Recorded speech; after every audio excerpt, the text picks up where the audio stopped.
Welcome to Chandy போட்டிக். இன்னைக்கு வந்து நான் என்ன சொல்ல போறேன்னு கண்டிப்பா நிறைய பேர் கெஸ் பண்ணிருப்பீங்க. எஸ், நம்ம பேஜ் வந்து 10k ஃபாலோவர்ஸ் ரீச் பண்ணியாச்சு.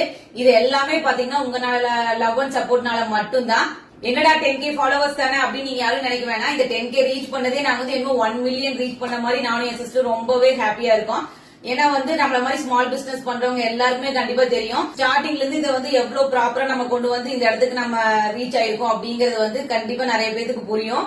இது வந்து அவ்வளவு ஈஸியே இல்ல, ரொம்ப ரொம்ப கஷ்டம். இந்த தொழிலை வந்து நம்ம கரெக்டா கொண்டு போனா மட்டும்தான் நம்ம சக்சஸ் பண்ண முடியும். நம்ம பேஜ்ல வந்து நிறைய பேர் ஃப்ரீ ஷிப்பிங் கேட்டுட்டே இருந்தீங்க. வந்து இன்னைக்கு எல்லா ப்ராடக்ட்டுமே வந்து டில் அப் டு நைட் 12 o'clock வரைக்கும் எல்லாமே ஃப்ரீ ஷிப்பிங். ஒரு சாரி மட்டும் இல்ல, நீங்க எத்தனை சாரீஸ் பர்ச்சேஸ் பண்ணாலுமே அது எல்லாமே free shipping. All over India ஃபுல்லா நம்ம கொடுத்துட்டு இருக்கோம். நிறைய பேர் பாத்தீங்கன்னா நம்ம கேட்கறதுல ஸ்டாக் இல்லைன்னு சொல்லுவாங்களே அப்படின்னு யாரும் நினைக்க வேணாம். ரெடி ஸ்டாக் இருக்கிறது எல்லாமே, அப்புறம் அது இல்லாம ப்ரீ புக்கிங் எந்த கலெக்ஷன்ஸ் நீங்க எடுத்தாலுமே இன்னைக்கு சூஸ் பண்றது எல்லாமே ஃப்ரீ ஷிப்பிங் மட்டும் தான். கண்டிப்பா எல்லாருமே